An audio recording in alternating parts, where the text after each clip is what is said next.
सर्वात आधी तुम्हा सर्वांना जागतिक महिला दिनाच्या मनापासून हार्दिक शुभेच्छा. आजचा दिवस हा केवळ शुभेच्छा देण्याचा दिवस नसून स्त्रीमधील त्या अफाट शक्तीचा आणि धैर्याचा सन्मान करण्याचा दिवस आहे, ज्याची मुळे आपल्या समृद्ध इतिहासात दडलेली आहेत. जेव्हा आपण स्त्री शक्तीचा विचार करतो तेव्हा आपल्या डोळ्यासमोर 3 महान प्रेरणा उभ्या राहतात. त्या म्हणजे संस्कार देणारी राजमाता जिजाऊ, शिक्षण देणारी सावित्रीबाई आणि शौर्य दाखवणारी राणी लक्ष्मीबाई. स्त्री शक्ती काय करू शकते हे जिजाऊंनी दाखवून दिले. त्यांनी केवळ एका पुत्राला जन्म दिला नाही, तर एका युगपुरुषाला घडवले.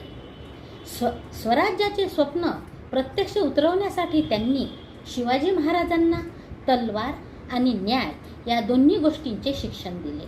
आजच्या काळात प्रत्येक आईने आपल्या मुलाला स्त्रीचा सन्मान करण्याचे संस्कार देणे हीच खरी जिजाऊंची शिकवण ठरेल. आज मी येथे बोलू शकते आणि तुम्ही ऐकू शकता, याचे पूर्ण श्रेय सावित्रीबाईंना जाते. अंगावर शेण दगड झेलून त्यांनी स्त्री शिक्षणाची दारे उघडली. शिक्षण हाच माणसाचा खरा दागिना आहे, हा मंत्र त्यांनी दिला.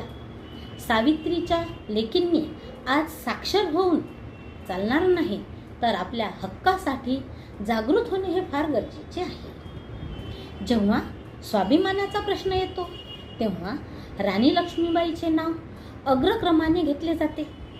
मी माझी झाशी देणार नाही हा त्यांचा हुंकार आजही अन्याय सहन करणाऱ्या प्रत्येक स्त्रीला लढण्याची प्रेरणा देतो.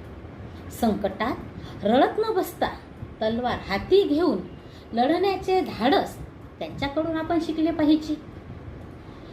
आपल्याला आज जिजाऊंची दूरदृष्टी, सावित्रीबाईंचा साधेपणा आणि लक्ष्मीबाईंचे धाडस अंगी बाणवायचे आहे.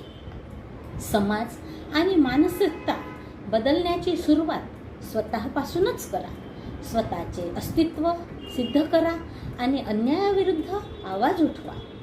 शेवटी इतकंच म्हणेल, जिच्या हाती पाळण्याची दोरी ती जगाला उद्धारी. या उक्तीप्रमाणे आपण आता केवळ घरच नाही तर देश घडवण्यासाठी सज्ज होऊया.